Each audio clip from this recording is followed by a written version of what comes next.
In January of 1879, the British Empire ruled over a quarter of the entire planet. Its army had never been beaten by an African force.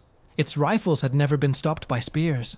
Its generals had fought from India to Afghanistan to Canada, and they had always won. And yet, on one single morning in the hills of South Africa, everything the British Empire believed about itself was shattered in less than 3 hours. 1,500 British soldiers and their African allies were wiped out almost to the last man, by the same enemy that the British commander had dismissed as primitive savages who would run at the first sound of a rifle. His name was Cetshwayo Kampande, king of the Zulu nation.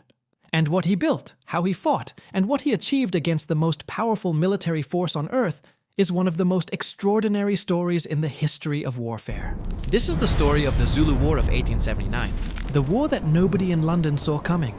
The war that nobody in Zululand wanted. And the war that forced the greatest empire in history to confront a truth it had been running from for decades. That African warriors were not savages. They were soldiers. Brilliant, disciplined, tactically sophisticated soldiers. And they were about to prove it. To understand the Zulu War, you need to understand the world of 1879, and specifically what the British Empire was doing in southern Africa and why. Britain had been expanding steadily through southern Africa for decades, driven by a mixture of commercial interests, strategic concerns about competing European powers, and the simple imperial logic that more territory meant more power. By the 1870s, the British had colonies at the Cape and in Natal.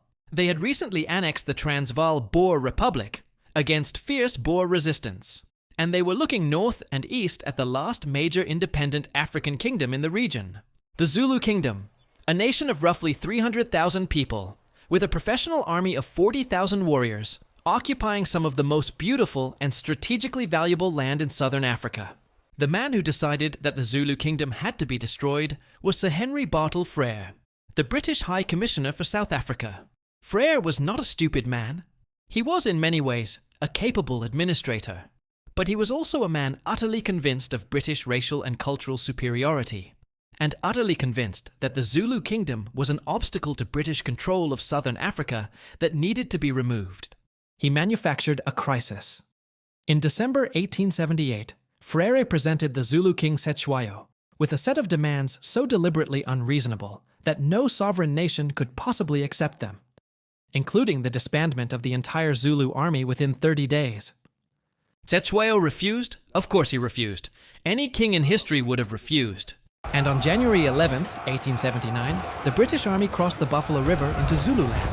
Before we can understand the war, we need to understand the Zulu, who they really were, not who the British thought they were. The Zulu kingdom was not a collection of wandering tribes. It was a centralized nation-state with a king, a professional military system, an organized economy, diplomatic traditions, and a culture of extraordinary depth and complexity. It had been built, in its modern form, by the most famous Zulu king of all, Shaka Kasenzangakona, in the early 19th century. Shaka revolutionized African warfare. He replaced throwing spears with the short, broad-bladed assegai, the Ikelwa, designed for close-quarters stabbing rather than throwing. He introduced the large cowhide shield, and he developed a tactical formation that military historians still study today. It was called the Impondo Zankomo, the horns of the buffalo. The formation worked like this. The main body, called the chest, engaged the enemy directly to hold their attention and absorb their fire. Meanwhile, two flanking units, called the horns, sprinted outward and curved around both sides of the enemy force simultaneously, encircling them completely. A fourth unit, the loins, sat with their backs to the battle in reserve, so they would not get excited and commit too early. It was a pincer movement. The same basic concept that Hannibal used at Cannae, that Napoleon used at Austerlitz, that military commanders across history have called the ideal battle tactic. The Zulu had arrived at it independently, refined it over decades, and trained their warriors to execute it with extraordinary discipline and speed. The Zulu army was called the Amabuto, the regiments. Young men from across the kingdom were drafted into age-grade regiments and served the king for years, living in royal military homesteads, undergoing intensive training and building the brotherhood that would make them one of the most cohesive fighting forces in Africa. Each regiment had its own name, its own distinctive shield markings, its own songs and battle honors. A warrior's regiment was his identity, his brotherhood, the thing he would die for without hesitation. By 1879, the Zulu army numbered approximately 40,000 warriors. Not conscripts, not militia. Professional soldiers who had been training for war their entire adult lives. Cetshwayo Kampande had been king of the Zulu since 1873. He was, by any reasonable measure, an impressive ruler. He was intelligent. He was politically sophisticated. He understood the British threat clearly and spent years trying to negotiate, compromise, and find a peaceful path that would preserve his kingdom without war. He repeatedly told the British that he wanted peace, that he had no wish to attack British territory, that his army was a defensive force, not an invasion army. But Frere had already decided, and when the ultimatum came, the one demanding the disbandment of his entire army, Cetshwayo called his council of indunas and generals together to decide how to respond. The decision was unanimous.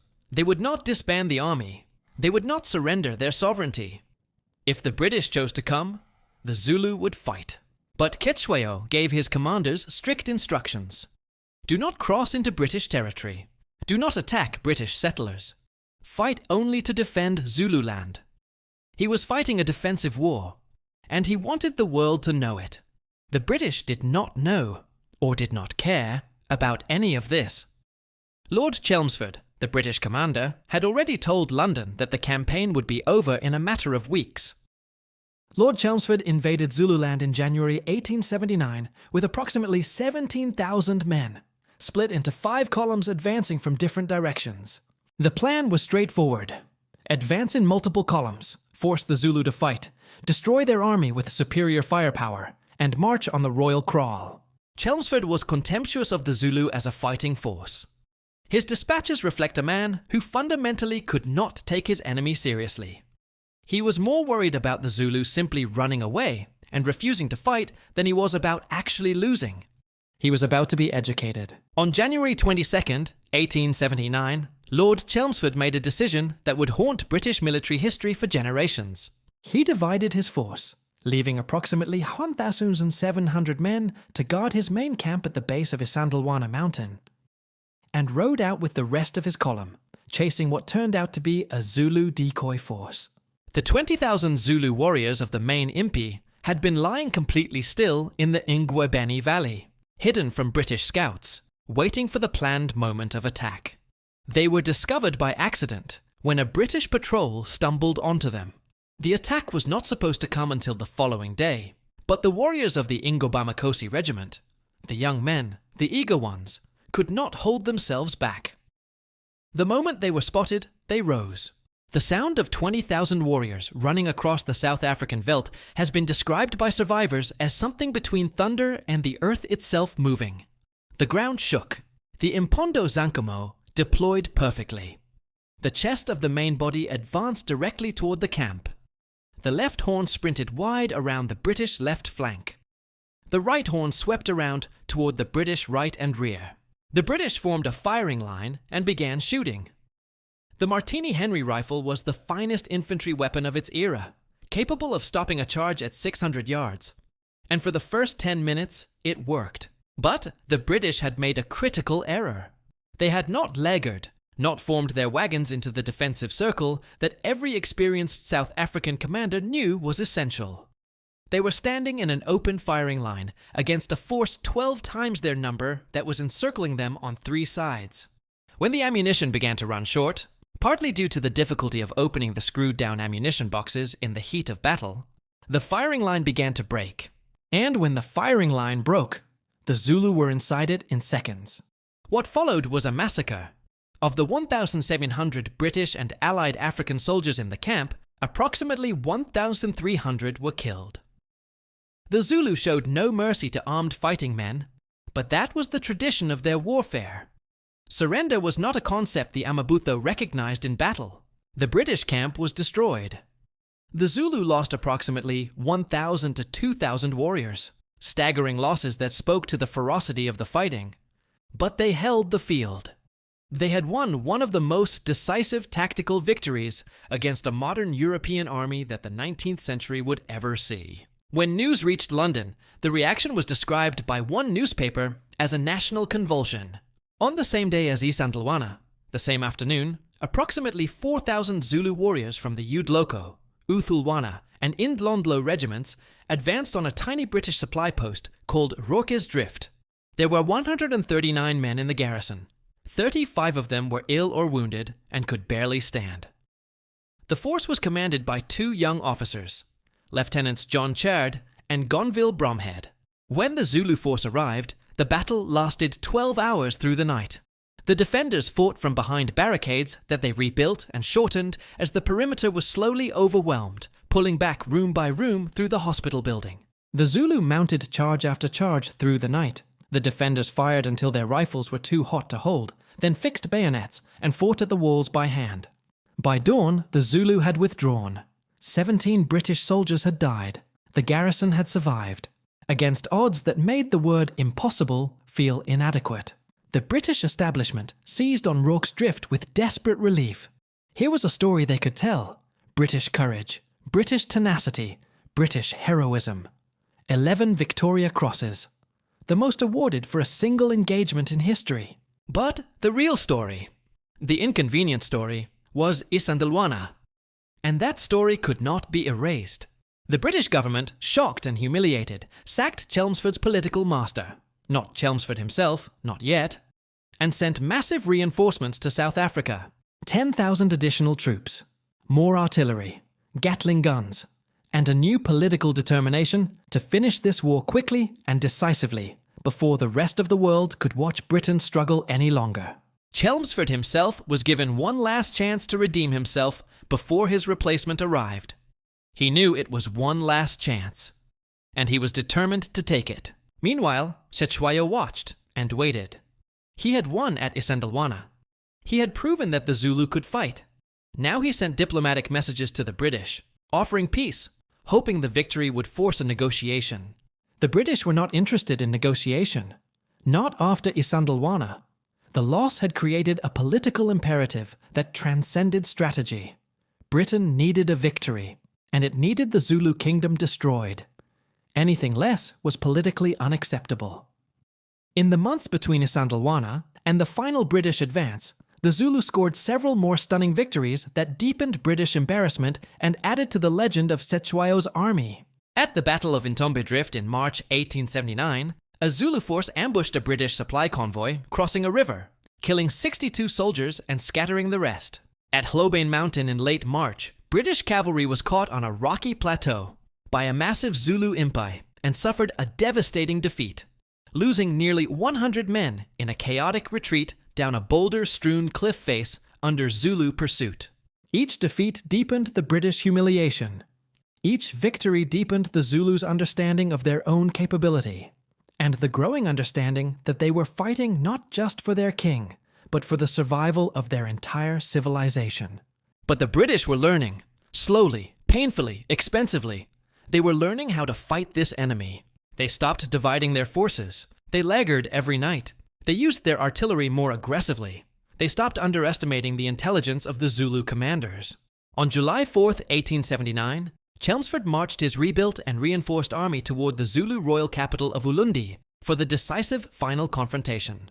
He formed his entire force into a great square, infantry on all four sides, artillery at the corners, a formation specifically designed to maximize firepower in every direction and give the Zulu Impondo Zankomo no vulnerable flank to encircle. Cetshwayo had one last impi.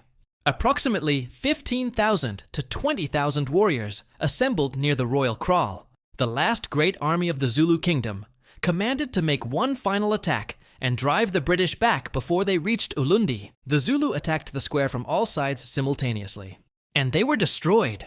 The Gatling guns, the artillery, and the disciplined rifle fire of 5,000 soldiers firing at point-blank range into charging warriors was simply more than flesh and courage could overcome. After roughly 30 minutes of fighting, the Zulu attack broke. Chelmsford then released his cavalry in pursuit. The royal kraal of Ulundi was burned. The organized Zulu military resistance was over. Cetshwayo fled into the Ngome forest after Ulundi. He evaded British search parties for over a month, moving through his own country as a fugitive in a kingdom that had already been declared dissolved by the British. He was captured in late August 1879. British soldiers surrounded the forest shelter where he was resting and took him into custody. By all accounts, he surrendered with complete dignity. No pleading, no resistance, no visible fear. He was taken to Cape Town and held prisoner. And then something happened that the British establishment had not anticipated. The British public fell in love with him. The journalists who interviewed him were struck by his intelligence, his composure, and the simple, devastating clarity of his account of what had happened. He had not attacked. He had been invaded. He had asked for peace. He had been refused. In 1882, Cetshwayo was taken to London. He met Queen Victoria. He gave press interviews. He became the most talked about person in Britain for weeks. The British public, confronted with the actual man rather than the caricature, began to understand what had really happened. The war had been manufactured. Cetshwayo had been telling the truth. The Zulu had been invaded for the crime of existing as an independent nation. Cetshwayo was eventually allowed to return to Zululand in 1883, but as a client king under British supervision, ruling only part of his former territory. The rest had been divided among British-appointed chieftains, who would be easier to control. He died in February 1884, less than a year after his return. The cause of his death was listed as heart failure. Many historians believe the combination of imprisonment, exile, and the destruction of everything he had lived to protect simply broke him. What followed was decades of colonial rule that systematically dismantled Zulu society. Land seizures, taxation designed to force men into labor, the destruction of the regimental system, the imposition of British-appointed administrators. But the Zulu endured. Their culture, their language, their identity, their pride in what they had been and what they had done. None of it was destroyed, though all of it was threatened. Today, South Africa is free. The Zulu are one of the largest and most culturally vibrant peoples on the continent. And at Isandlwana, at the memorial on that quiet hillside, the cairns still stand, marking where warriors fell on both sides. Because that is the truth this battle carries. The British soldiers who died at Isandlwana were not villains. They were men, young men, many of them, who had been sent to do a job they were told was necessary, against an enemy they had been told was inferior. And the Zulu warriors who destroyed that British camp were not savages. They were soldiers defending their land, their king, and their people against an invasion they had not provoked and could not avoid. The Zulu War of 1879 is the story of what happens when the most powerful empire in the world refuses to see the humanity and capability of the people it intends to conquer. It is the story of what courage, discipline, and brilliant military leadership can achieve, even against impossible odds. And it is the story of a civilization that bent under the weight of imperial power, but never broke. The British Empire is gone. The Zulu nation remains.